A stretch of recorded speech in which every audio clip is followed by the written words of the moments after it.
Today we study the poem The Trees. This poem is class 12 poem.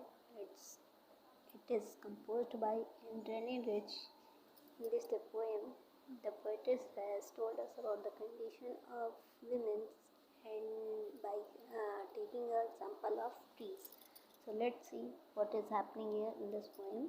The first is that the trees inside are moving out into the forest that was empty all these days, where no bird could sit, no insect hide, no sun to bury its feet in shadow. The forest that was empty all these nights will be full of trees by morning.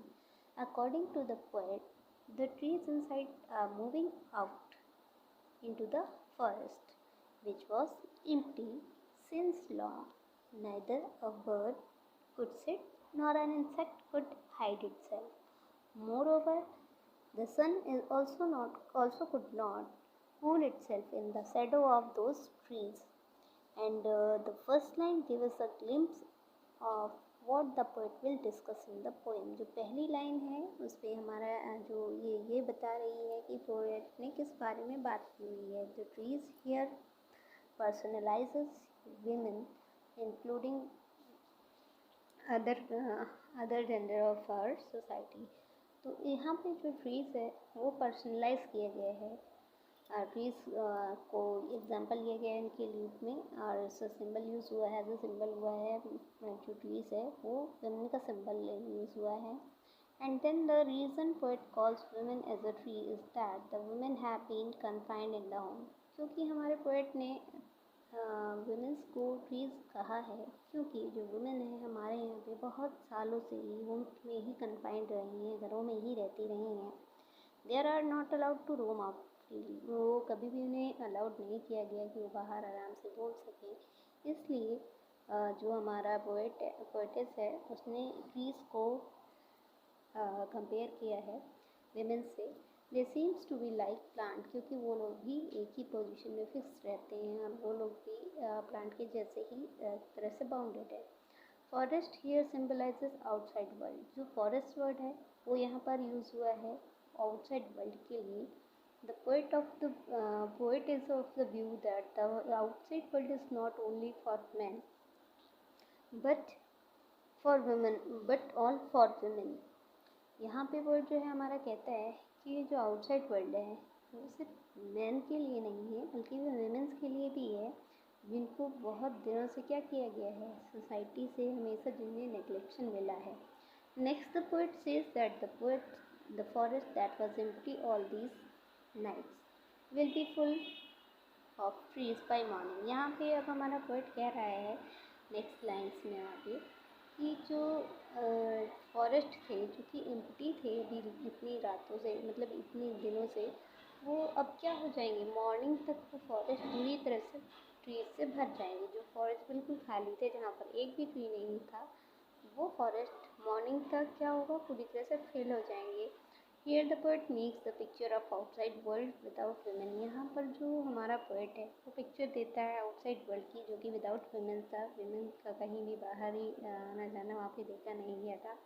According to her it was incomplete and now that women will be liberated and the forest will be look full and complete. उनके according है कि जो world था वो incomplete था और अब जो है जब वुमेन्स को लिबरेट कर दिया जाएगा तो फॉरेस्ट क्या हो जाएंगे वापस से फुल और कंप्लीट हो जाएंगे. Now let us come to the next stanza. That is stanza 2. All night the roots work to disengage themselves from the cracks in the veranda floor. The leaves strains towards the glass, small twigs stiff with exertion, long cramped boughs shuffling under the roof, like newly discharged patient, half dazed moving to the clinic door.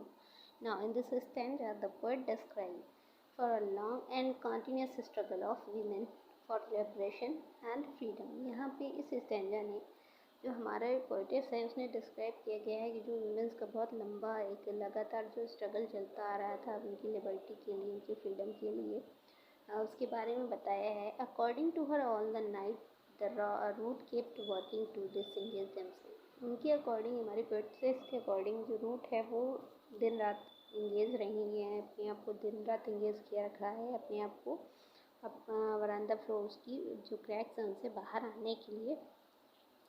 And now here root constitute the base of tree, here they probably symbolizes wise of women।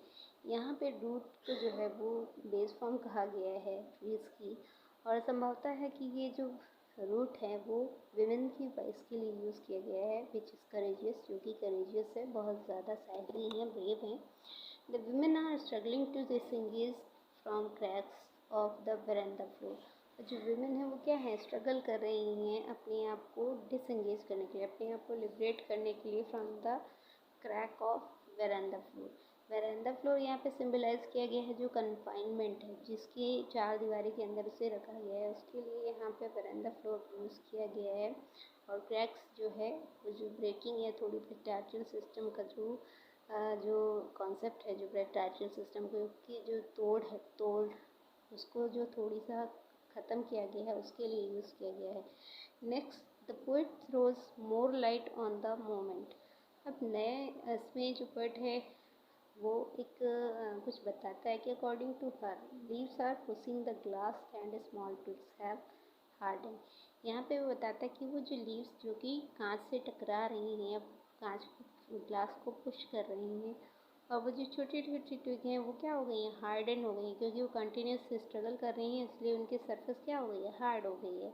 And glass is also a symbol, it represent the patriarchy. Glass भी एक symbol है जो कि पेट्रार्चियल system या पितृसत्तात्मक जो हमारा है system है उसके लिए, मेल डोमिनेंट सिस्टम है, उसके लिए रिप्रेजेंट करता है। Which is not visible yet, जो कि अब आपको देखने को नहीं मिलेगा ज़्यादा। Leaves and twig are symbol for the softness and weakness of the women। जो women's की qualities थी, softness और weakness, उसके लिए इन्होंने leaves और twigs को symbol के रूप में यूज़ किया है। And the poet watching the women struggling though their are soft। अब poet देख रहा है कि वो women जो कि struggle कर रही हैं वो क्या थी, यद्यपि वो क्या है, soft हैं, weak हैं, लेस माइटी हैं, मतलब बहुत शक्तिशाली भी नहीं हैं as compare to man. Still they keep the moment alive, फिर भी वो अपनी इस लिबर्टी को पाने की जो मोमेंट है उसको अलाइव किए हैं जगह में बिकम, और वो क्या हो गई हैं, हार्ड और स्ट्रॉन्ग बन गई हैं। Next the poet describe the appearance of those who struggling according to her. यहाँ पे अब जो है वो हमारी पोएटेस बताती है उन लोगों का अपीयरेंस जो कि स्ट्रगल कर रहे हैं। दे आर लॉन्ग क्रैम्प बो। अब यहाँ पे वो बताती है कि जो लंबी लंबी जो शाखाएँ हैं, मीन्स नंबर ऑफ़ वुमेन्स जो हैं, बहुत लार्ज नंबर ऑफ़ वुमेन जो हैं उनके बारे में लिया गया है। And they look like new discharge patient, वो कैसी लग रही हैं, बस नए जो डिस्चार्ज पेशेंट होते हैं उसकी जैसे लग रही हैं। Who are now moving towards the clinic door, जो कि क्लिनिक से बाहर जाने के लिए क्लिनिक डोर की ओर मूव कर रही हैं।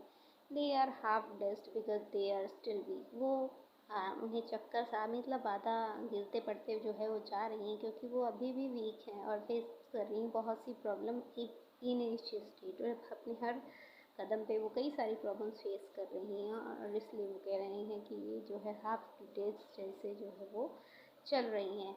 Note how the poet describe the struggle of women by using the word like work, disengaged, strand, stiff, shuffle, half days, yet moving।